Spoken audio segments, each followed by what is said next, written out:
Musyahidin wal musyahidah yang menyimak siaran ini melalui live dari YouTube, Instagram dan juga Facebook, atau juga yang ikut share membagikan kajian ini. Semoga Anda mendapatkan pahala dari menyebarkan kebaikan. Kaum muslimin dan muslimah rahimakumullah dimanapun antum wa antuna berada, as-shaimin was-shaimah, kaum muslimin dan muslimah yang saat ini kita berpuasa di hari yang kelima Ramadan 1446 Hijriah, bertepatan Rabu tanggal 5 Maret 2025. Baik, sudah bersama Anda di studio guru kita Ustaz Jeffrey Halim LCMA Hafizahullah Ta'ala.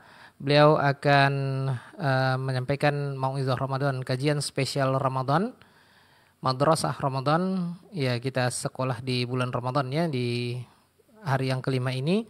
Beliau akan membagikan nasihat kepada kita kaum muslimin dan muslimah. Dan sebelum kita dengarkan nasihat beliau di pertemuan yang pertama selama Ramadan ini, Ana Abu Auni akan membuka kajian kita dengan sapaan hangat kepada guru kita Al-Ustaz Jeffrey Halim LCMA Hafizahullah Ta'ala. Assalamualaikum ya Ustazana. Waalaikumsalam warahmatullahi wabarakatuh. Masya Allah. Kaifa haluka ya Ustazana? Alhamdulillah. Khair, hayakumullah wa barakallahu fiik. Nah, wa fiika barakallah ya Ustazana wa barakallahu fikum. Pendengar dan pemirsa dimanapun Anda berada, kita dengarkan madrasah Ramadan kita, sekolah Ramadan kita. Ini pertemuan yang pertama bersama beliau. Spesial Ramadan, beliau akan mengisi mau'izah Ramadan ini setiap Rabu ba'da asar. Baik, ini dia untuk pertemuan yang pertama dari studio. Kami mengucapkan selamat menimba ilmu syar'i kepada as-shaimin was-shaimah, pemirsa dan pendengar yang saat ini sedang berpuasa Ramadan ya, hari yang kelima ini. Dan langsung saja kepada Ustaz kita persilakan. Falyatafadhal masykurah. Bismillahirrahmanirrahim. Alhamdulillah alladzi bi ni'matihi tatimmu shalihat. Asyhadu an la ilaha illallah wahdahu la syarika lah, rabbul bariyat, rabbul ardi was samawat. Wa asyhadu anna Muhammadan abduhu wa rasuluh ad-da'i ilal khairat. Rabbi israh li sadri wa yassir li amri wahlul 'uqdatan min lisani yafqahu qawli. Allahumma zidna ilman warzuqna fahman. Allahumma 'allimna bima yanfa'una wanfa'na bima 'allamtana innaka 'ala kulli syai'in qadir. Allahumma ya hayyu ya qayyum bi rahmatika nastaghits fa aslih lana sya'nana kullah wa la takilna ila anfusina tarfata 'ain. Kaum muslimin dan muslimat, para shaimin wa shaimat yang dimuliakan oleh Allah Subhanahu wa taala, bersyukur kita kepada Allah Azza wa Jal atas segala limpahan nikmat karunia anugerah yang telah Allah berikan kepada kita. Salawat dan salam semoga senantiasa tercurah kepada baginda Rasulullah sallallahu alaihi wasallam. Allahumma salli ala Muhammad wa ala ali Muhammad. Kaum muslimin dan muslimat, para pemirsa dan pendengar dimanapun antum dan antuna berada, yang semoga senantiasa dirahmati dan diberkahi oleh Allah Subhanahu wa taala. Sejenak kita muhasabah diri kita, sudah berapa kali kita bertemu dengan Ramadan sesuai dengan umur kita sekarang. Kemudian apakah kita sudah mengambil pelajaran-pelajaran daripada bulan Ramadan tersebut yang dapat memberikan perubahan-perubahan yang signifikan kepada diri kita, terutama di dalam meningkatkan kualitas dan kuantitas ibadah kita kepada Allah Subhanahu wa taala. Karena sejatinya Ramadan merupakan sebuah madrasah, madrasah keimanan, dan dia adalah bengkel daripada akhlak yang mulia, yang ketika seseorang berusaha untuk mendapatkan perkara-perkara yang positif di dalam kehidupannya, terutama ketika dia dipertemukan oleh Allah Subhanahu wa taala dengan musim daripada musim-musim ibadah, maka ini sebuah kesempatan untuk dia bisa mengasah dirinya, menempah jiwanya, layaknya sebuah madrasah, sekolah, di mana ketika seseorang sedang melakukan sebuah pendidikan, maka dia berusaha untuk mengambil sebanyak-banyaknya pelajaran untuk bisa merubah dirinya ke jalan yang lebih baik. Karena kita khawatir, ya, ketika kita sering bersentuhan dengan Ramadan, setiap tahun kita bertemu dengan Ramadan, itu mengurangkan kepekaan kita dengan Ramadan ini, sehingga kebanyakan daripada kita terlena dengan hal-hal yang lebih bermanfaat. Ya, sejatinya Ramadan adalah sebuah madrasah untuk kita bisa menempah keimanan dan ketakwaan kita kepada Allah Subhanahu wa taala dalam rangka meningkatkan kualitas ibadah kita kepada Allah Azza wa Jalla.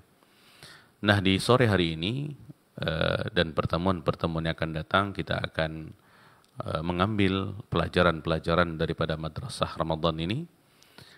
Semoga dengan harapan bisa memberikan sedikit pencerahan dan motivasi kepada kita untuk semakin meningkatkan ibadah kita kepada Allah Subhanahu wa taala, terkhusus di bulan Ramadan.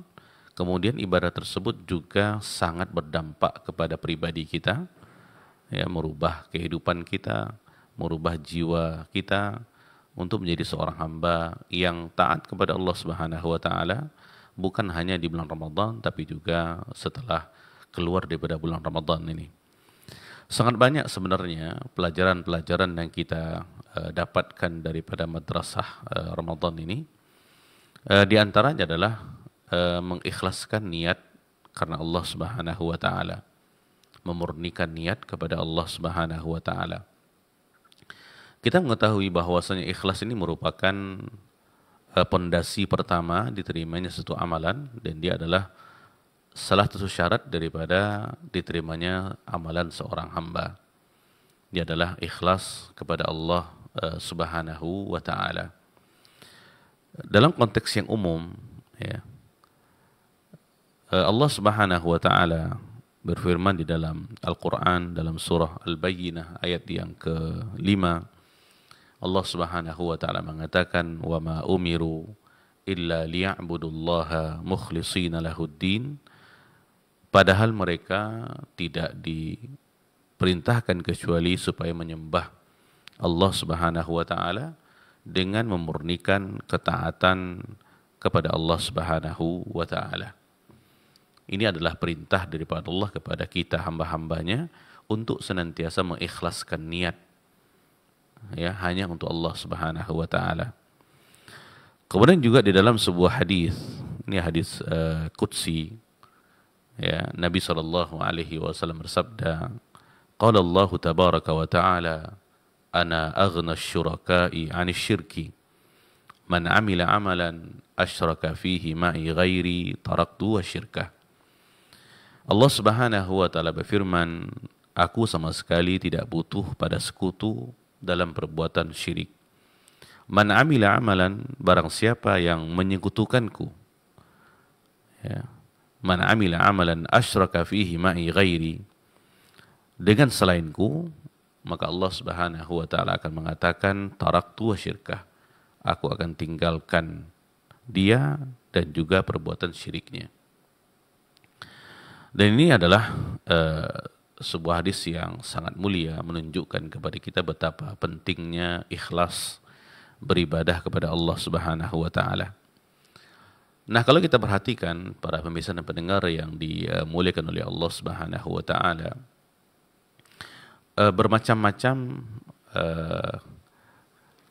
definisi daripada para ulama tentang masalah ikhlas ini, dan dia terfokus kepada kalimat ketika seseorang ikhlas beribadah kepada Allah Subhanahu wa taala, artinya dia mengkhususkan niatnya mengharapkan pahala semata-mata daripada Allah Subhanahu wa taala.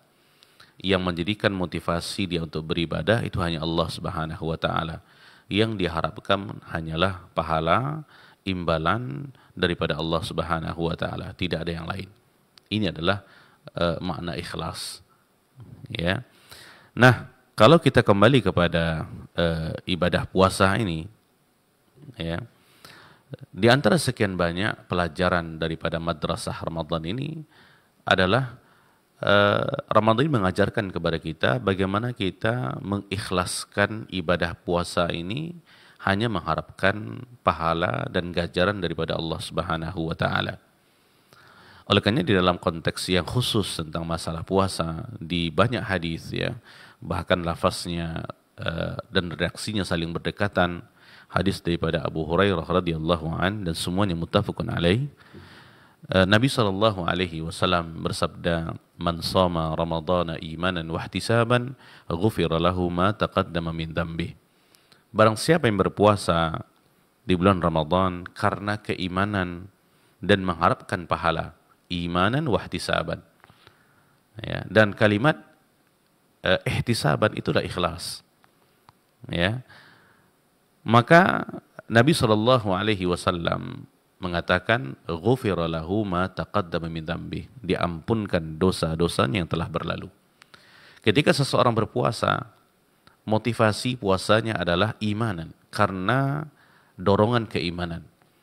Karena imanlah dia melaksanakan ketaatan kepada Allah Subhanahu wa taala. Karena amal merupakan bukti daripada iman.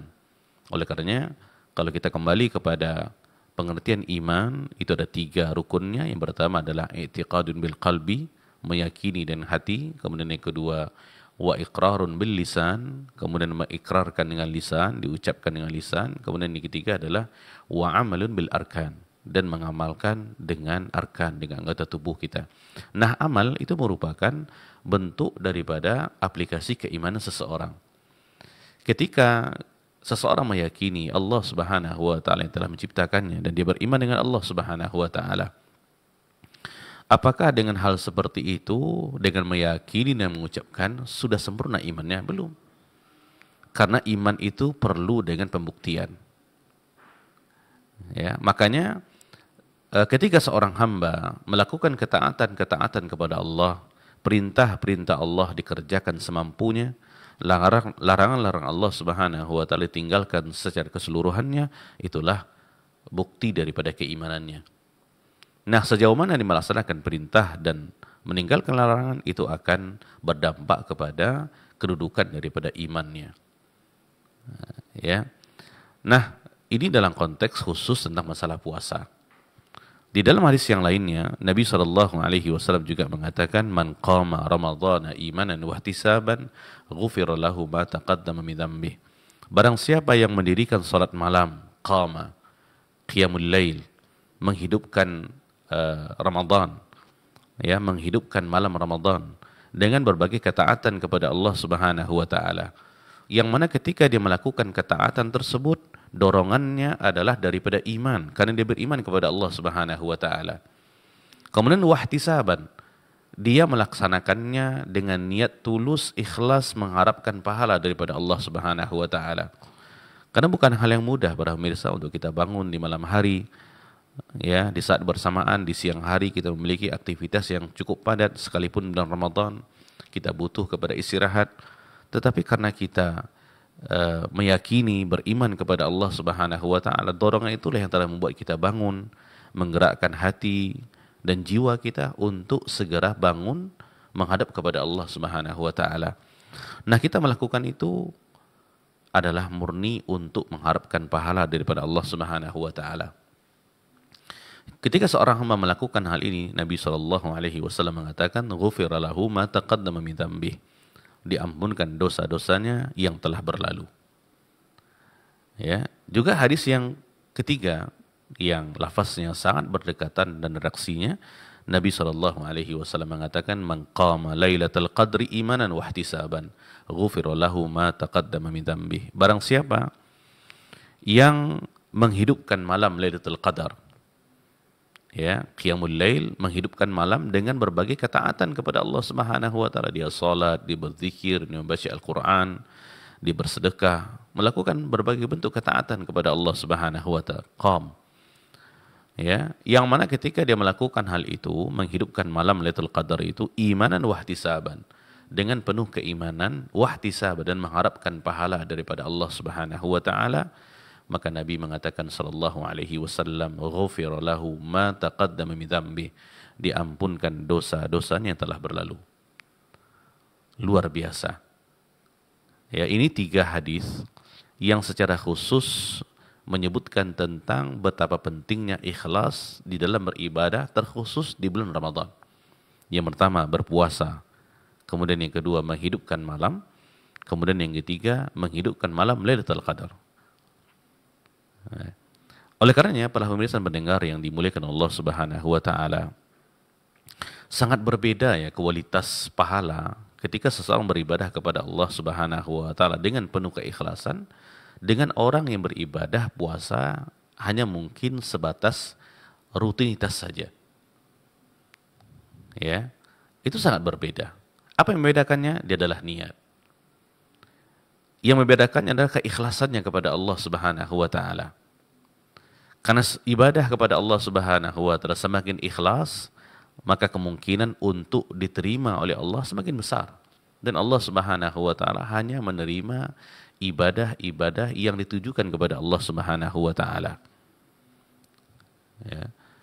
Oleh karenanya, sekecil apapun ibadah kita, kalau ibadah tersebut kita landasi dengan ikhlas, maka dia akan mendapatkan pahala yang besar. Namun sebaliknya, sebesar apapun amalan kita, besar amalan tersebut, luar biasa amalan itu. Tapi ketika amalan tersebut tidak dilandasi dengan ikhlas, maka dia hanya akan menjadi sesuatu yang sia-sia saja. Bahkan bisa menjadi bumerang kepada yang melakukannya. Masih segar dalam ingatan kita para pemirsa dan pendengar yang dimuliakan oleh Allah Subhanahu wa taala. Ada 3 golongan orang disebut hadis Nabi sallallahu alaihi wasallam yang pertama kali dicampakkan ke dalam api neraka. Ada 3 golongan orang yang pertama kali dicampakkan oleh Allah Subhanahu wa taala ke dalam neraka. Mungkin kalau kita tidak tahu hadis ini, pikiran kita akan pergi kepada orang-orang yang berbuat dosa dan maksiat. Tidak, para pemirsa. Justru Nabi SAW menyebutkan 3 golongan orang yang membawa ibadah yang luar biasa, yang besar. Yang pertama adalah mujahid, orang yang berjihad di jalan Allah Subhanahu wa taala. Jihad merupakan amalan badan yang paling tinggi, yang menampakkan keimanannya sebenarnya. Ya. Kemudian juga yang kedua adalah orang yang rajin bersedekah. Kemudian yang ketiga adalah orang yang membaca Al-Quran. Ini 3 ibadah yang luar biasa para pemirsa dan pendengar yang dimuliakan Allah Subhanahu wa taala. Yang pertama orang yang berjihad, mujahid fisabilillah. Kemudian yang kedua orang yang dermawan, senantiasa menginfakkan hartanya di jalan Allah Subhanahu wa taala. Kemudian yang ketiga orang yang membaca dan memahami Al-Quran. Namun 3 amalan ini yang sangat luar biasa ini, ketika tidak dilandasi dengan ikhlas, ya, karena hadis menyebutkan ketika seseorang berjihad dengan Allah Subhanahu wa taala, yang seharusnya yang dia tuju adalah Allah, yang seharusnya dia ikhlaskan hanya karena untuk menegakkan agama Allah Subhanahu wa taala, tetapi tidak. Dia hanya ingin dikatakan liuqal annahu adalah seorang yang syuja, jari, orang yang pemberani, itu saja. Dia tidak meniatkan ikhlas kepada Allah Subhanahu wa taala. Tapi justru dia adalah orang yang pertama kali dicampakkan oleh Allah Subhanahu wa taala. Kenapa demikian? Amalan yang besar ketika tidak dilandasi dengan ikhlas, maka dia menjadi sia-sia. Seseorang yang jawad, seseorang yang dermawan, menginfakkan hartanya kepada perkara-perkara yang diridhai oleh Allah Subhanahu wa taala. Tetapi dia hanya ingin dikatakan seorang yang dermawan saja. Dia ingin hanya mendapatkan pengakuan daripada manusia akan kedermawanannya. Dia tidak ingin mendapatkan pengakuan daripada Allah Azza wa Jalla, yang seharusnya itulah yang dia tuju. Sia-sia yang dia lakukan. Infaknya menjadi perkara yang sia-sia. Sehingga dia termasuk di antara orang yang pertama kali dicampakkan oleh Allah ke dalam neraka. Orang yang baca Al-Quran, yang dia baca adalah kalamullah, seharusnya ini mendapatkan pahala yang luar biasa. Dan kita mengetahui tentang masalah keutamaan dan juga pahalanya. 1 huruf 1 kebaikan. 1 kebaikan dilipat gandakan menjadi 10 kebaikan. Apalagi di bulan Ramadan. Tapi ketika seseorang melakukan hal itu bukan karena Allah, tidak ikhlas kepada Allah Subhanahu wa taala, maka jadi menjadi sia-sia. Kaum muslimin dan muslimat, para pemirsa dan pendengar yang dimuliakan oleh Allah Subhanahu wa taala. Di bulan Ramadan ini salah satu di antara pelajaran berharga yang kita dapatkan. Karena kalau kita perhatikan dalam puasa ini, apa yang ingin kita perlihatkan kepada orang? Sekalipun kita menyembunyikan ya di hadapan orang lain, kemudian ketika kita bersendirian kita justru malah melakukan hal-hal yang membatalkan puasa kita, kita makan dan minum, kemudian ketika kita bertemu dengan saudara-saudara kita kemudian kita membuat dalam keadaan yang lemas, seperti orang yang menahan lapar dan dahaga. Sebenarnya tidak ada gitu. Karena kalaupun kita tidak melakukan hal itu, orang tidak akan tahu. Kita lakukan atau tidak, orang tidak akan tahu. Nah, dalam hal seperti ini, nampak bagaimana seharusnya kita mengikhlaskan niat kita hanya kepada Allah Subhanahu wa taala. Ya, tahu atau tidak tahu orang dengan amalan kita, itu bukan urusan kita. Ya, jadi kita menahan lapar dan dahaga, kita meninggalkan perkara-perkara yang sangat dicintai oleh syahwat kita. Kita suka makan, kita suka minum. Ya, juga tentang masalah melampiaskan sesuatu kepada yang halal kepada istri kita, itu sesuatu yang dicintai oleh syahwat kita. Tapi kita tinggalkan itu semua karena Allah, ikhlas karenamu ya Allah. Ya. Kita juga meninggalkan perkara-perkara yang dapat mengurangkan bahkan menghilangkan puasa kita, perbuatan-perbuatan dosa dan maksiat. Kalau yang pertama tadi adalah perkara-perkara yang membatalkan puasa. Kalau ini perkara-perkara yang mengurangkan bahkan menghilangkan pahala puasa. Kita tinggalkan semuanya itu karena Allah. Ini dikatakan dalam hadis Nabi SAW tadi, man shoma ramadhana imanan wahtisaban. Dia berpuasa itu maksudnya menahan diri daripada perkara-perkara yang membatalkan puasa. Semuanya dia tinggalkan karena apa? Imanan. Dia melakukannya karena dorongan iman. Jadi puasa ini adalah panggilan keimanan. Makanya di awal ayat tentang masalah puasa, kewajiban puasa, Allah mengatakan ya ayyuhalladzina amanu kutiba alaikumusiyam. Allah tidak katakan ya ayyuhan nas. Tapi Allah mengatakan ya ayyuhalladzina amanu. Ini panggilan keimanan. Dakwah imaniyah. Artinya orang yang mampu berpuasa sesuai dengan apa yang telah diinginkan oleh Allah Subhanahu wa taala hanya orang beriman. Walaupun banyak di luar sana orang-orang yang berpuasa yang dapat menahan lapar dan dahaga, tapi apakah pasti karena Allah? Belum tentu. Hanya Allah yang mengetahuinya. Nah, untuk kita bisa meningkatkan kualitas ibadah puasa kita ini, maka berpuasalah karena iman. Karena dorongan keimanan daripada Allah Subhanahu wa taala. Karena kita orang beriman, kita beriman kepada Allah Subhanahu wa taala, wujud daripada iman tersebut kita melaksanakan perintah-perintah Allah itu karena Allah. Kemudian wahtisaban, mengharapkan pahala. Bukan yang hal mudah bagi seseorang untuk menahan lapar dan dahaga. Ya, karena kita manusia perlu kepada nutrisi untuk bisa meningkatkan kualitas daripada pergerakan kita. Kita perlu kepada makanan, kita perlu kepada minuman. Ya, kita perlu kepada nutrisi, kepada tenaga untuk bisa bekerja, beraktivitas. Tapi karena kita puasa, kita tinggalkan itu. Kenapa? Karena Allah Subhanahu wa taala. Dan kita juga meninggalkan perkara-perkara yang disukai oleh hawa nafsu kita, perkara-perkara dosa itu karena Allah Subhanahu wa taala. Ini bukan berarti kita setelah Ramadan atau setelah kita berbuka kita boleh melakukan hal-hal itu, bukan. Tetapi ini adalah suatu madrasah dan pelajaran kepada kita. Bagaimana kita bisa mengikhlaskan ibadah itu karena Allah. Karena kualitas pahala ditentukan dengan nilai keikhlasan. Ya, bukan kepada daripada amalan itu. Ya. Maksudnya adalah semakin berkualitas ibadah kita, maka semakin besar pahalanya. Ya, makanya Allah Subhanahu wa taala mengatakan dalam Al-Qur'an, liyabluwakum ayyukum ahsanu amala. Allah ingin menguji kalian siapa di antara kalian yang paling ahsan, yang paling baik, yang paling berkualitas amalannya. Ulama mengatakan di antaranya Fudail bin Iyad rahimahullah, dikatakan amalan itu ahsan adalah kalau dia adalah akhlasuha wa aswabuha. Amalan itu paling ikhlas karena Allah, dan amalan tersebut paling benar. Benar maksudnya adalah sesuai dengan tuntunan yang telah dicontohkan oleh Nabi Shallallahu Alaihi Wasallam. Nah, selama 30 hari kita berpuasa, 29 atau 30 hari, itu yang kita camkan dalam diri kita. Kita berpuasa ikhlas karena Allah Subhanahu wa taala. Karena dorongan keimanan. Kita mengharapkan pahala daripada Allah Subhanahu wa taala, bukan siapa-siapa.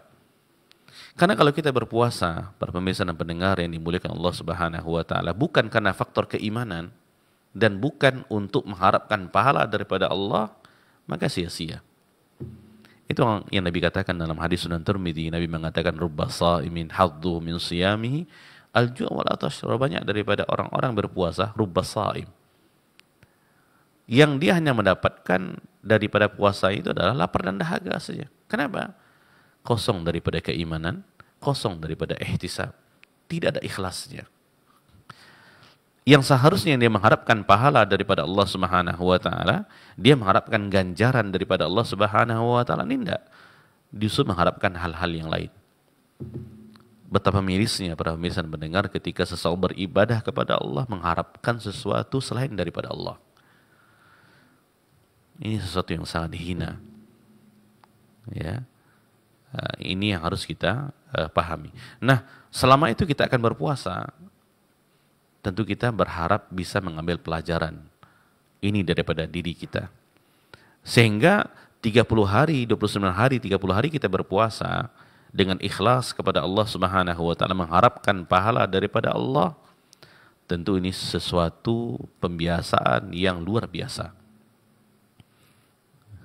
Ya, oleh karenanya yang kita perlukan sebenarnya adalah tekad bulat, ya, untuk kita bisa meningkatkan keikhlasan kepada Allah Subhanahu wa taala dalam ibadah kita, terkhusus puasa ini. Dan itu bukan hal yang mudah. Bukan hal yang mudah. Ya, namun ketika kita senantiasa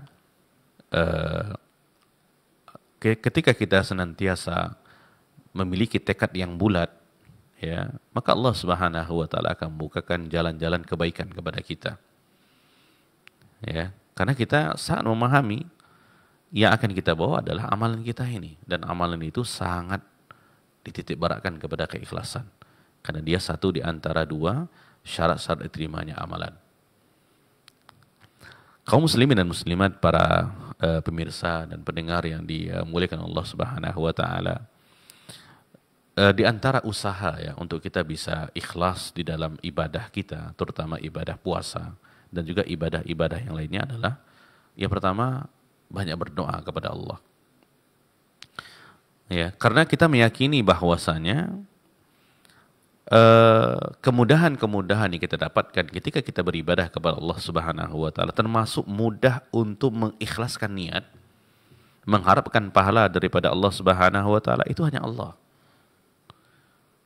Ketika Allah Subhanahu wa taala memberikan pertolongan kepada kita, maka dengan mudahnya kita akan mengikhlaskan niat hanya untuk Allah. Dengan mudahnya kita akan mengharapkan pahala daripada Allah dengan ibadah-ibadah yang kita lakukan. Itulah seharusnya. Ya. Maka dalam doa-doa Nabi yang Nabi ajarkan kepada kita, di antaranya adalah Allahumma a'inni ala dzikrika wa syukrika wa husni ibadatika. Allahumma a'inni ala dzikrik, ya Allah, tolonglah aku untuk senantiasa mengingat-Mu, ya Allah. Kan kalau kita perhatikan para pemirsa, mengingat itu kan sesuatu yang mudah, ya, mengingat. Kemudian mengingat Allah Subhanahu wa taala. Ya, tapi berapa banyak orang yang mampu untuk melakukannya? Ya, ketika kita dalam keadaan, contohnya dalam berkendaraan, kemudian terjebak macet contohnya, ya, daripada kita sibuk melakukan hal yang tidak bermanfaat, ya, maka kita berzikir kepada Allah Subhanahu wa taala. Nah, ketika kita mampu berzikir, itu pertolongan daripada Allah. Kenapa demikian? Tidak setiap orang mampu melakukannya. Dia memiliki badan yang sehat, dia memiliki waktu yang luang, tapi taufik itu tidak diberikan kepadanya, sehingga amalan yang ringan menjadi susah untuk dia melakukannya. Nah, kita minta itu kepada Allah Subhanahu wa taala. Allahumma a'inni ala dzikrika. Ya Allah, tolonglah aku untuk senantiasa berzikir kepadamu. Wa syukrika, tolonglah aku ya Allah, kata Nabi SAW, untuk senantiasa menjadi hambamu yang bersyukur kepadamu ya Allah. Allahumma, kemudian juga Nabi mengatakan, wa a'inni ala husni ibadatika, ya Allah tolonglah aku untuk senantiasa memperbaiki ibadahku kepadamu ya Allah. Memperbaiki ibadah termasuk diantaranya adalah dengan membuat ibadah itu menjadi berkualitas. Dikatakan ibadah berkualitas tadi adalah ketika dia adalah paling ikhlas dan paling mutabah. Semua ini para pemirsa daripada Allah Subhanahu wa taala. Maka doa itu sangat penting. Mintalah kepada Allah Subhanahu wa taala, karena mampunya kita beribadah, mudahnya kita beribadah, apalagi ibadah-ibadah yang mungkin di kasat mata sesuatu yang susah. Ya, kita setelah biasanya di luar Ramadan, ya, setelah Isya itu kan kita biasanya istirahat di rumah, kita tidak melakukan apapun aktivitas, kita beristirahat sebelum berangkat untuk tidur. Sekarang tidak, coba lihat kita di masjid, kita sholat tarawih, bukan 2, 4 rakaat, 8 rakaat. Bahkan ada yang satu malam itu 1 juz berdirinya. Bukan hal yang mudah. Yang mungkin kalau kita lihat di luar Ramadan, kita tidak akan mampu melakukannya. Mungkin kita akan mengatakan, bisa tidak saya melakukan hal itu? Tapi ketika Allah Subhanahu wa taala memberikan pertolongan, taufik dan hidayahnya kepada kita, i'anahnya kepada kita, riayahnya kepada kita, itu menjadi mudah. Berjam-jam kita berdiri, salat, tarawih, itu tidak merasakan apapun. Karena kita merasakan kenikmatan di situ. Itu pertolongan daripada Allah Subhanahu wa taala, bukan karena kehebatan kita, bukan karena fisik kita yang prima, bukan karena kita banyak makan ketika berbuka, bukan. Itu karena pertolongan daripada Allah Subhanahu wa taala. Mintalah ini kepada Allah agar Allah memberikan keikhlasan, memudahkan kita untuk ikhlas beribadah kepada Allah Subhanahu wa taala. Juga di antaranya adalah doa daripada Umar bin Khattab radhiyallahu an, ya, ketika beliau mengatakan, Allahumma ja'al amali kullahu salihan. Ya Allah, jadikanlah seluruh amalanku ibadahku saleh. Ya. Waj'alhu liwajhika khalisan. Ya, jadi saleh itu adalah amalan saleh, amalan yang sesuai dengan tuntunan Nabi SAW. Ini yang beliau minta yang pertama kali. Allahumma ja'al amali kullahu salihan. Dikatakan itu amal saleh ketika amal tersebut sesuai dengan apa yang telah dicontohkan oleh Nabi SAW. Jadi cara beribadah secara khusus dan cara beragama secara umum itu adalah dengan apa yang telah dicontohkan oleh Nabi SAW. Maka agama kita tidak akan benar, ibadah kita tidak akan benar kecuali agama dan ibadah tersebut sesuai dengan apa yang telah dicontohkan oleh Nabi. Kemudian waj'alhu liwajhika khalisan. Ya Allah, jadikanlah amalanku ini ikhlas untukmu ya Allah. Wala taj'al li ahadin fihi syai'an. Dan janganlah engkau jadikan atau janganlah engkau berikan ruang sedikit pun untuk siapapun dalam ibadahku ini ya Allah. Kenapa? Karena kita mengharapkan wajah Allah, karena kita mengharapkan ganjaran dan pahala daripada Allah Subhanahu wa taala. Ini doa yang luar biasa yang beliau sampaikan kepada kita para pemirsa mendengar dan muliakan Allah Subhanahu wa taala, bagaimana kita berdoa kepada Allah Subhanahu wa taala untuk diberikan keikhlasan. Ini pondasinya. Berapapun banyak amalan kita, kalau tidak dilandasi dengan ikhlas, sia-sia. Seperti ini sudah kita sampaikan di awal tadi. Sebesar apapun amalan, ketika tidak dilandasi dan ikhlas, maka dia menjadi sia-sia. Nah, ketika kita diberikan kesempatan dipertemukan dengan Ramadan, kita sekolah di situ. Dari pagi sampai ke duha sampai ke siang sampai ke sore, sampai ke malam. Lanjut seperti itu selalu. Hendaknya kita mengambil pelajaran. Bagaimana supaya kita bisa menempah jiwa dan raga kita ini untuk ikhlas karena Allah. Ibadah tersebut hanya untuk Allah. Tidak ada yang lain. Ya, maka kalau kita meyakini hal-hal seperti ini, di samping kita juga meyakini bahwa ibadah ini untuk Allah dan ibadah adalah untuk kita.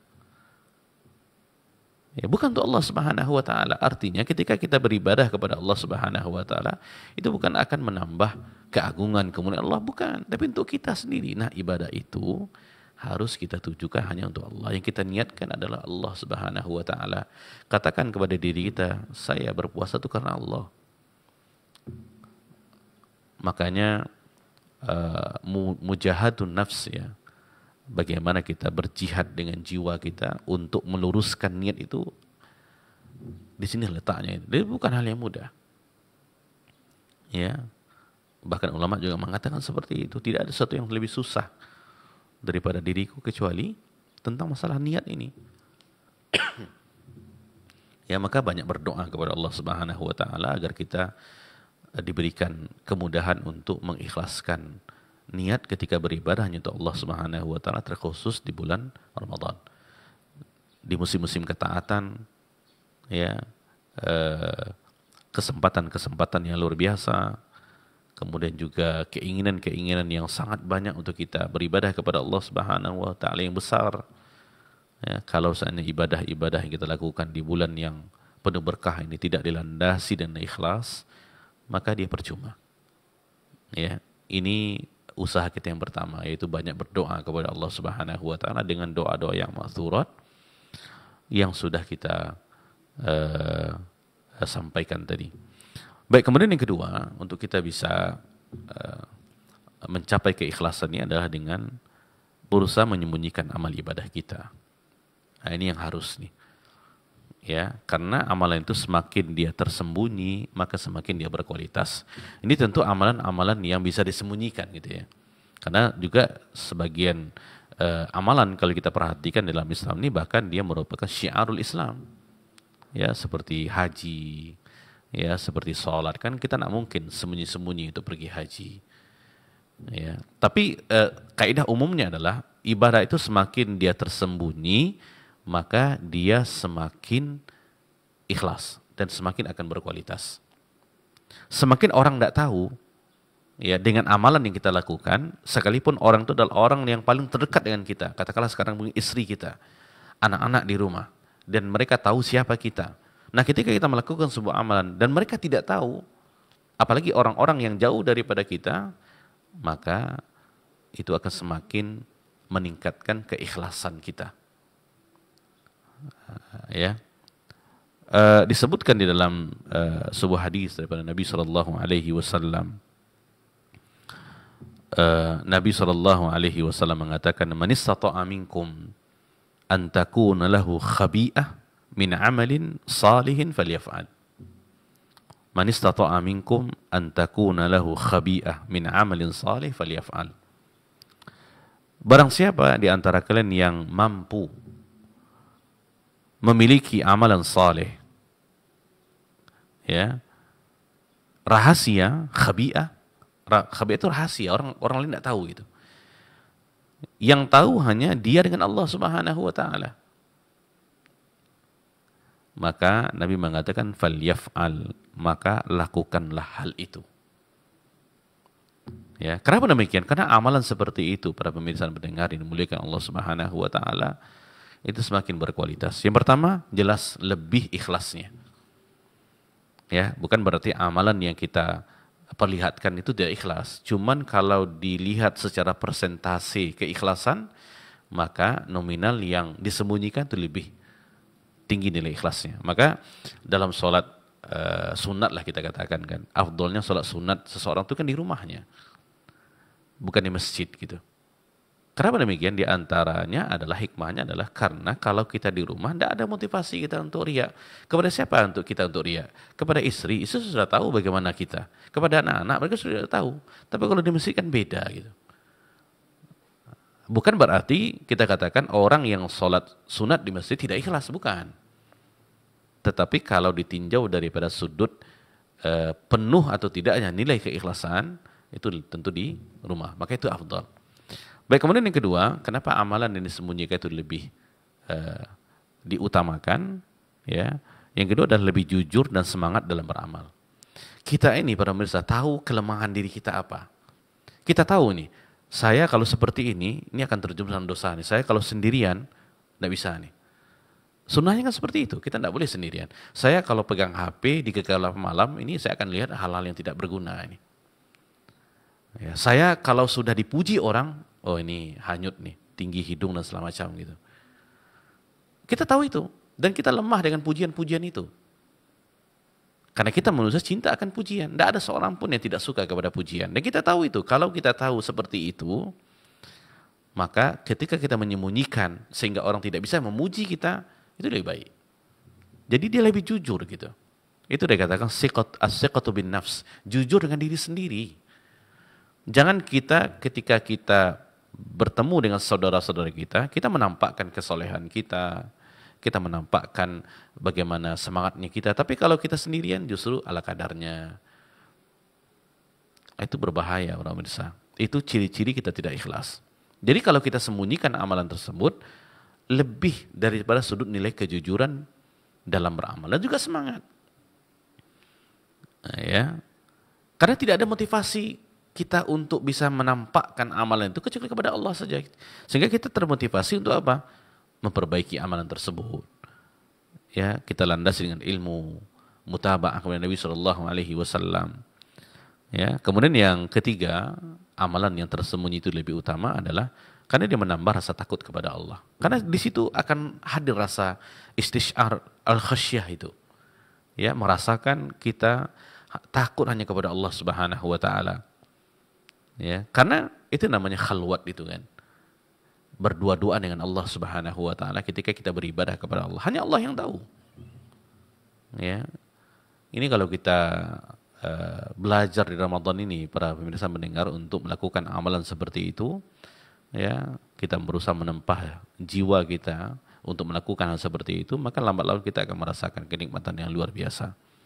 Kemudian yang keempat, membesarkan pahala, jelas. Karena kita berusaha untuk menyembunyikannya. Ketika dia tersembunyi, maka peluang riya akan semakin mengecil. Kemudian yang kelima, dapat menghindarkan diri kita daripada popularitas. Ini juga para pemirsa.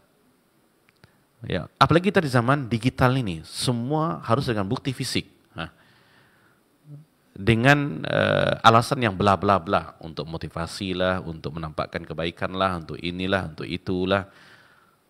Nabi sudah mengatakan, amalan yang khabi'ah itu kalau mampu, itu yang lebih baik. Kenapa kita mesti memposting di sini, memposting di sana, upload di sini, upload di situ? Untuk apa?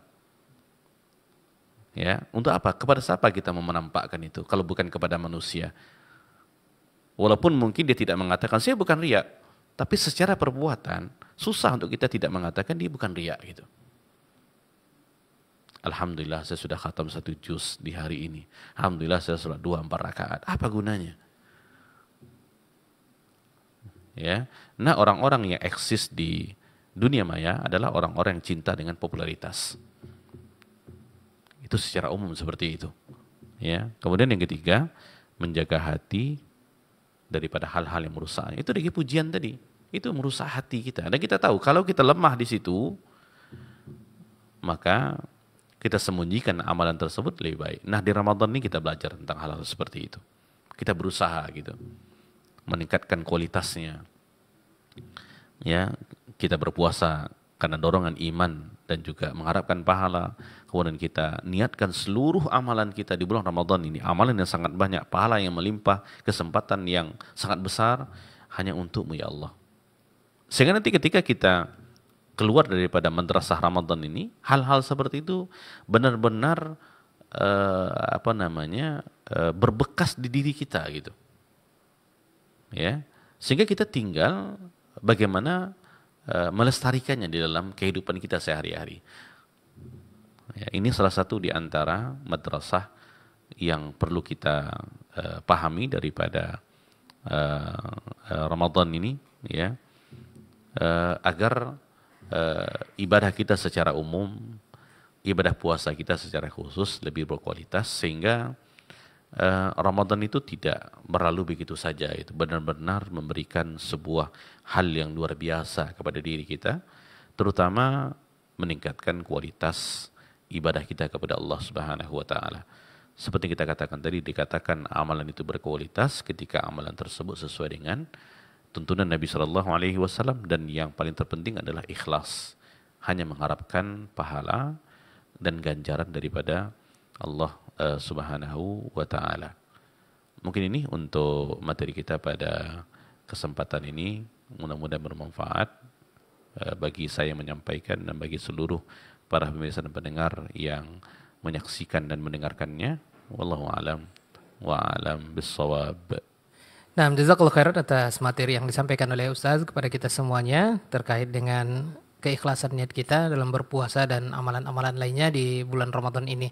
Taib, setelah materi kita dengarkan, ada beberapa pertanyaan yang diajukan oleh pendengar dan pemirsa dimanapun antum-antum berada.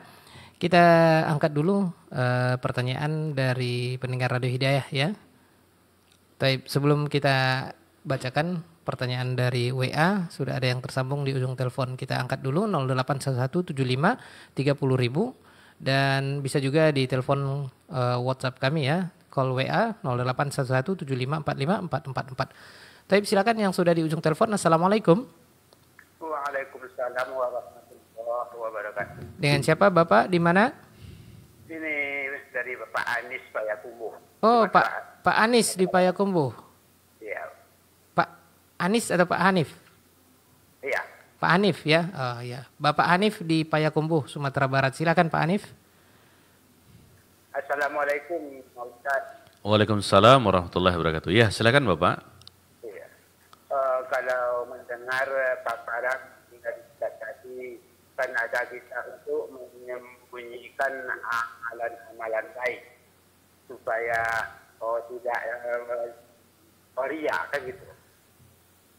Jadi di kampung kita ini Pak Ustadz, lebih-lebih di Payakumbuh ini ada suatu kelompok yang mengatakan dia itu beramal suluk, artinya membuat salawat di surau-surau selama 40 hari, 10 hari sebelum Ramadan dia sudah ke surau itu untuk mengasingkan diri dari masyarakat. Istilahnya suluk.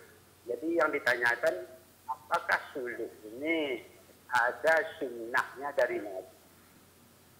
Nah, itu saja pertanyaannya Ustaz. Baik. Assalamualaikum warahmatullahi wabarakatuh. Waalaikumsalam warahmatullahi wabarakatuh. Wa jazakallahu khair atas pertanyaan dari Bapak Hanif ya di Payakumbuh, Sumatera Barat. Silakan Ustaz. Baik, terima kasih kepada Bapak Hanif di Payakumbuh, Sumatera Barat yang sudah berinteraksi bersama kita di sore hari ini. Semoga Allah jaga beliau dan keluarganya dan kita semua. Tentang masalah suluk ya yang ada di tempat beliau, apakah itu merupakan sesuatu yang ada tuntunannya, contohnya daripada Nabi Shallallahu Alaihi Wasallam atau tidak? Soalnya suluk itu kalau kita lihat secara bahasa, dia kan suluk itu adalah jalan ya, jalan atau metode lah kita katakan. Nah kalau kita kembalikan kepada yang sudah kita sampaikan tadi ya terkait tentang syarat diterimanya amalan, itu kan ada dua tadi. Yang pertama adalah ikhlas, ya mengharapkan pahala dan ganjaran daripada Allah. Kemudian yang kedua, hendaklah amalan kita tersebut sesuai dengan apa yang telah dicontohkan oleh Nabi Shallallahu Alaihi Wasallam. Nah, kalau kita kembali kepada konteks yang tadi, wallahu alam ya saya tahu ya, metode beribadah seperti yang dilakukan oleh metode suluk ini itu tidak tentunya dari Nabi Shallallahu Alaihi Wasallam. Ya, sejatinya dikatakan amalan kita ini baik dan benar dalam agama adalah kalau ibadah tersebut pernah dicontohkan sesuai dengan tuntunan Nabi Shallallahu Alaihi Wasallam, itu saja. Jadi barometernya adalah amalan Nabi. Ya, ketika Nabi mengamalkan sesuatu berarti kita umatnya diperintahkan untuk meneladani beliau Shallallahu Alaihi Wasallam, kecuali ada dalil yang melarangnya. Ini kita namakan dengan khususiyatin Nabi. Ya. Selama tidak ada dalil yang melarangnya, berarti kita umatnya diperintahkan untuk meneladani beliau. Dan memang dalam banyak ayat, Nabi Shallallahu Alaihi Wasallam adalah uswah hasanah kita. Ya, jadi ibadah kita dikatakan benar bukan kepada metode ini, metode itu, bukan. Tapi adalah amalan itu dicontohkan Nabi enggak. Dan sering saya pribadi katakan Bapak dan juga para pemirsa pendengar, untuk memahamkan masyarakat tentang masalah ini bukan mudah. Contoh suluk lah kita katakan ya. Di situ mereka bukan melakukan hal-hal yang maksiat, bukan. Mereka berzikir kan ya, mereka baca Quran, mungkin mereka membuat sebuah tempat yang khusus untuk mereka beribadah. Kalau kita tanya untuk supaya mereka fokus beribadah kepada Allah, tidak diganggu oleh yang lainnya, sehingga mereka khusyuk, menghadirkan hati dan jiwa, itu kan bagus. Tetapi bagusnya itu kita katakan kalau dia sesuai sunnah Nabi. Karena ini masalah ibadah. Ya. Jadi dalam mutabaah itu bukan hanya apa kita katakan ya, bukan hanya ibadahnya saja yang ada tuntunannya, tetapi juga kaifiyah dan tata cara pelaksana juga harus ada. Karena kalau kita katakan contohnya, oh ini ada tuntunannya nih, pasti mereka akan mengatakan, oh kami bukan melakukan hal-hal yang aneh, kami sholat loh, sholat, zikir di situ, berdoa di situ, masa zikir doa dilarang? Kita katakan bukan zikir doanya dilarang, tetapi metodenya itu. Pernah Nabi melakukan hal seperti itu? Nah, wallah alam yang saya tahu, ini kembali kepada sebenarnya mereka melihat kepada yang pertama kali dilakukan Nabi SAW sebelum beliau diangkat menjadi seorang Nabi dan Rasul. Nabi kan dikatakan waktu itu bersendirian di Gua Hira. Karena melihat bagaimana bobroknya masyarakat jahiliyah ketika itu, perbuatan syirik merajalela, zina di mana-mana, bunuh-membunuh hal yang biasa, sehingga beliau mengasingkan dirinya di gua. Nah, itu yang mereka jadikan sebagai syariat gitu. Padahal sebelum Nabi SAW itu bukan syariat. Artinya kita tidak boleh melakukan mencontoh Nabi dalam hal seperti itu. Kenapa? Karena Nabi melakukan itu sebelum beliau diangkat menjadi Nabi dan Rasul. Maksudnya adalah perbuatan-perbuatan Nabi SAW sebelum beliau diangkat menjadi Nabi Rasul tidak bisa dijadikan sebagai hujah. Tapi perbuatan setelah itu jadi hujah. Karena setelah Muhammad diangkat menjadi Nabi dan Rasul, ya, beliau SAW tidak pernah melakukan hal itu. Beliau tidak pernah lagi menyendiri di gua. Beliau berbaur dengan masyarakat. Beliau berbaur dengan masyarakat di kota Mekah. Beliau berbaur dengan masyarakat di kota Madinah. Bahkan dalam hadis pun beliau menyebutkan berbaurnya kita dengan masyarakat bisa memberikan dampak-dampak positif lebih baik berbanding kita menyendiri di tempat yang sunyi untuk beribadah untuk diri kita sendiri. Juga dalam konteks yang umum, amalan-amalan yang sifatnya memberikan efek yang positif kepada yang lain itu lebih bermanfaat berbanding amalan-amalan yang sifatnya hanya sendiri saja. Ya. Jadi hal-hal seperti ini tidak bisa dijadikan hujah karena itu dilakukan Nabi sebelum beliau diangkat menjadi Nabi dan Rasul. Barangkali itu ya Allah alam yang saya tahu.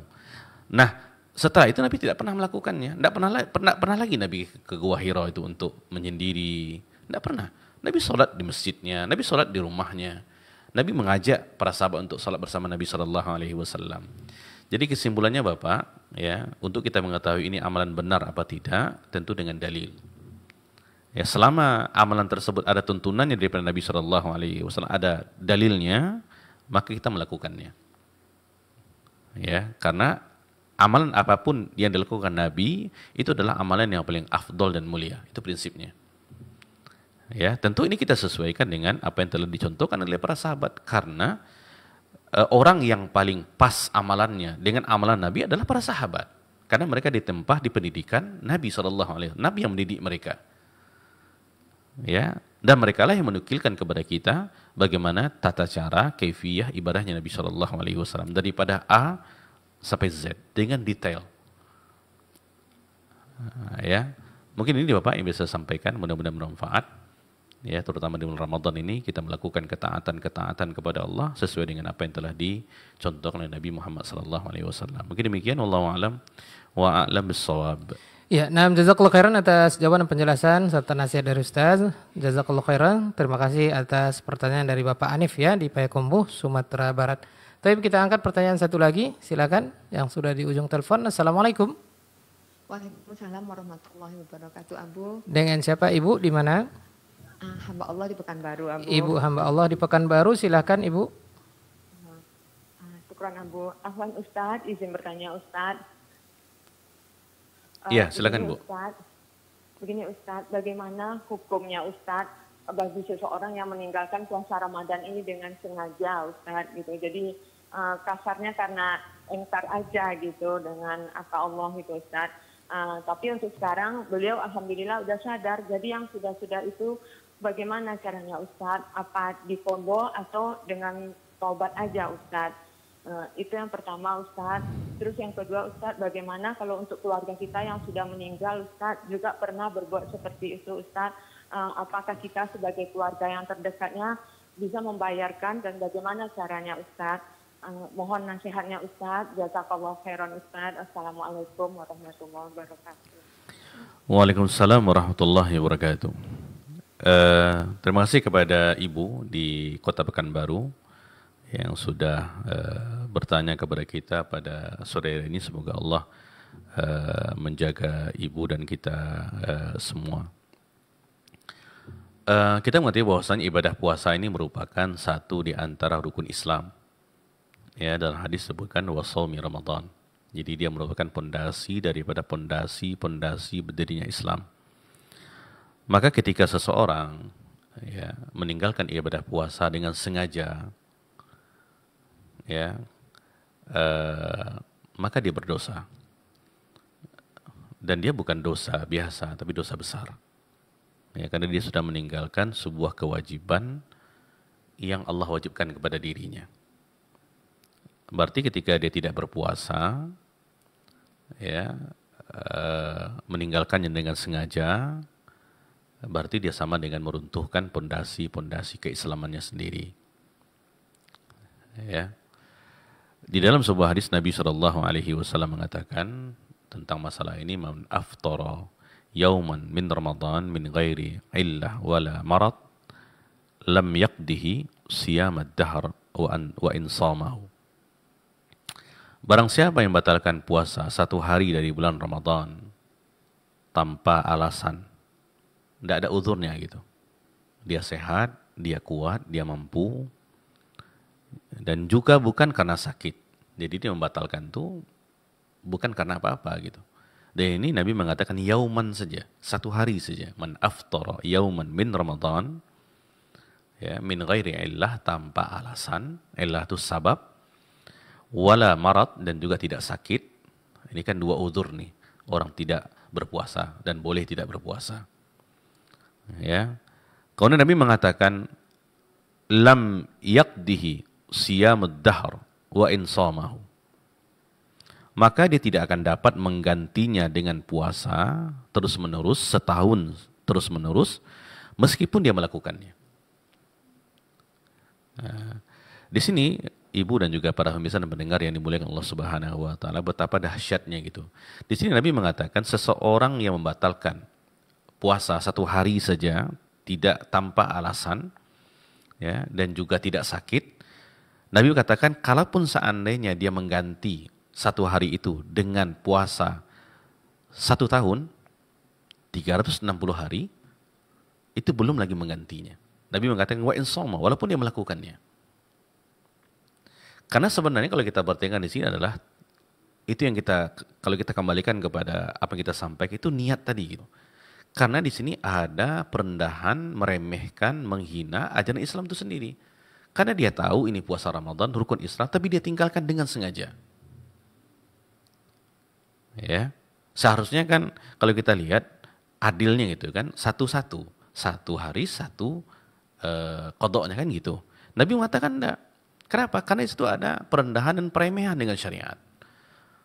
Ya, itu meremehkan perintah Allah Subhanahu wa taala, meremehkan ajaran Nabi SAW, itu berat. Di situnya gitu. Makanya kalaupun dia berpuasa setahun penuh 360 hari, itu belum menggantikan. Kalau kita lihat berapa bandingan 1 dengan 360 hari? Nah, ini hadis ini merupakan ancaman kepada kita semua. Ya, terutama bagi orang-orang yang tidak berpuasa, ya, tanpa uzur, ya, tanpa ada sakit, maka dia terancam dengan hadis ini. Dan sangat banyak hadis tentang masalah ini gitu. Ya, ada yang diancam dengan azab, disebutkan azabnya. Nanti dia akan bergelantungan di sebuah pohon di dalam neraka, kakinya ke atas, kepalanya ke bawah, mulutnya koyak-koyak mengeluarkan darah. Ini sebuah hadis Nabi Shallallahu Alaihi Wasallam. Ini adalah azab bagi orang-orang yang meninggalkan ibadah puasa. Ya, maka jangan sampai meninggalkannya. Terkhusus mungkin bagi saudara kita yang bekerja butuh fisik ya, bekerja di outdoor yang luar ruangan, di terik matahari yang luar biasa, tidak ada uzur untuk tidak berusaha, harus berpuasa. Sampai kalau saat ini tidak mampu berpuasa, tentu jawabannya mungkin dia bisa mengurangkan aktivitas-aktivitas yang sifatnya outdoor gitu. Ya, bukan berarti dia tidak harus bekerja, bukan berarti dia harus di masjid saja, bukan. Tapi kita tahu ini hanya sekali dalam setahun. Ya, 1 bulan dalam setahun. Kita punya 12 bulan, hanya 1 bulan saja.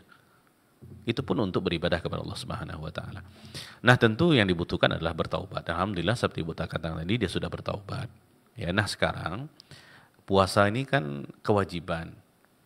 Ya, dan banyak hadis memerintahkan kita untuk mengqadha'nya. Sejatinya Ibu, orang yang ada uzur saja tidak berpuasa wajib mengganti. Lagi orang yang tidak ada uzur, maka dia harus menggantinya. Jadi salah satu di antara bentuk taubatnya adalah dengan dia berusaha untuk meningkatkan amalannya. Ya, itu tuh dengan saat dia tahu berapa lama dia tidak berpuasa Ramadan itu. Jadi penyesalan ia, azam untuk tidak kembali ia, meninggalkan perbuatan dosa ia. Ini karena ini puasa ini merupakan antara manusia dengan Allah Subhanahu wa taala, maka yang dibutuhkan adalah dia harus membayarnya. Ya, semampu yang dia bisa. Yang dia tahu, bukan yang dia bisa, semampu yang dia berpuasa sesuai dengan hari yang dia tahu itu berapa lamanya. Dia berusaha. Nah, ya, untuk menggantinya. Yang mana ketika dia melakukan hal itu, ya, itu akan bisa menyempurnakan taubatnya kepada Allah Subhanahu wa taala. Minimal dia ada usaha gitu. Karena itu hutangnya kepada Allah Subhanahu wa taala. Kita tidak bisa mengatakan oh dia kan enggak tahu dulu. Ya, saya rasa mustahil ya kita dapat temukan zaman sekarang ada seorang muslimah enggak tahu hukum ibadah puasa Ramadan. Itu mustahil di zaman digital zaman sekarang ini ya. Sehingga dia mengatakan ketika di interview, saya tidak tahu puasa Ramadan itu wajib ya, kan tidak bisa gitu, tidak terima itu. Ya, pasti dia tahu kewajibannya. Nah, dia meninggalkan mungkin faktor-faktor yang tadi. Ya, maka bertaubat ini suatu hal yang positif. Kemudian dia berusaha untuk menggantinya, ya, mengganti ibadah tersebut. Tentu dia perlu mengingat berapa lama dia tidak berpuasa. Dan dia menggantinya sesuai dengan kemampuannya. Contohnya adalah mungkin sehari dia berpuasa, sehari tidak, untuk bisa menggantinya. Baik, mungkin demikian Bapak dan Ibu. Dan kalau seandainya memang keluarga kita ada yang hutang puasa, ya, contohnya orang tua kita, dia sudah meninggal, dia pernah dulu tidak berpuasa karena dalam keadaan haid atau nifas, contohnya ya, maka kita sebagai seorang ahli warisnya wajib untuk menggantinya. Dan hadis Nabi SAW mengatakan, fadainullah ahaqqu an yuqdan. Maka hutangnya Allah itu wajib untuk wajib untuk dibayar. Ya, sedang hutang kepada manusia dibayar, lagi hutang kepada Allah Subhanahu wa taala. Begini demikian. Wallahu a'lam wa a'lam bissawab. Nah, jazakallahu khairan atas jawaban dan penjelasan dari Ustaz. Mungkin hanya 2 pertanyaan yang bisa kita ajukan. Mohon maaf untuk Abu Hanifah di Tarai dan juga pendengar dan pemirsa yang lain. Karena waktu kita terbatas, kita cukupkan dulu untuk tanya jawabnya. Dan kaum muslimin muslimah, nasihat Ustaz tadi tentang keikhlasan niat berpuasa atau juga amalan yang lain di Ramadan ini, kita akan tutup dengan sedikit tambahan nasihat. Mungkin ada yang perlu digarisbawahi oleh Ustaz, atau mungkin ada yang ingin ditambahkan sebagai ikhtitam atau nasihat penutup. Tafadhal masykurah ya Ustaz. Baik, tentang masalah mengikhlaskan niat ini, memang dia adalah suatu hal yang mudah diucapkan ya. Mungkin lisan kita mudah untuk mengatakan ikhlas, ikhlas, ikhlas, tetapi memang ini sesuatu yang sangat berat untuk diamalkan. Ya, karena kita manusia adalah orang-orang yang diciptakan oleh Allah Subhanahu wa taala yang suka pujian, ya sangat cinta akan popularitas, ya, dan hal-hal yang berkaitan dengannya. Tetapi di sinilah keistimewaan ikhlas ini gitu. Ya, itulah keistimewaan ikhlas itu. Ya, karena dia adalah bentuk daripada keimanan kepada Allah Subhanahu wa taala dengan mengikhlaskan niat yang kita tuju hanya Allah Subhanahu wa taala. Kita meyakini bahwasanya Allah yang memerintahkan kita untuk berpuasa. Ya, maka kita berpuasa. Allah yang panggil kita untuk melakukannya. Kemudian juga ketika kita berpuasa kita mengharapkan pahala daripada Allah Subhanahu wa taala. Maka selama itu kita perlu berjuang, ya, kita perlu bersungguh-sungguh, ya, untuk menundukkan jiwa kita ini agar dia senantiasa beribadah murni dan khalis hanya untuk Allah Subhanahu wa taala. Karena dalam ayat Allah juga mengatakan ala lillahi ad-dinul khalis. Dalam surah Az-Zumar, kita sesungguhnya hanya untuk Allah agama yang khalis, yang murni ini. Kita berdoa semoga Allah memberikan kemudahan kepada kita. Allahumma a'inna ala dzikrika wa syukrika wa husni ibadatika. Begitu demikian, mudah-mudahan bermanfaat. Wallahu a'lam wa a'lam bis-shawab. Ya, jazakallahu khairan atas tambahan nasihat dari Ustadz yang menjadi penutup atau ikhtitam kita di sore hari ini. Semoga yang kita pelajari bisa kita amalkan dan bisa kita raih pahala dari kajian atau pelajaran kita di sore hari ini. InsyaAllah kita akan bersua bersama beliau selama bulan Ramadan, mau'izah Ramadan kita bersama beliau Al-Ustadz Jeffrey Halim LCMA Hafizahullah Ta'ala setiap Rabu, ya, qabla maghrib atau ba'da asar, ya. Taib kaum muslimin muslimah rahimakumullah dimanapun Anda berada, sampai di sini untuk kajian kita di pertemuan yang pertama Mau'izah Ramadan, Madrasah Ramadan, ya, sekolah Ramadan yang pertama tentang keikhlasan niat berpuasa dan amalan-amalan lainnya di bulan Ramadan ini. Dan kaum muslimin muslimah, kita lanjutkan kebersamaan kita, tetap bersama kami. Kita akan ke frekuensi 103.4 FM. Jazakumullah khair Ustaz dan kita semuanya. Kita tutup dengan doa kafaratul majelis. Subhanakallahumma bihamdik asyhadu an la ilaha illa anta astaghfiruka wa atubu ilaik. Wassalamualaikum warahmatullahi wabarakatuh.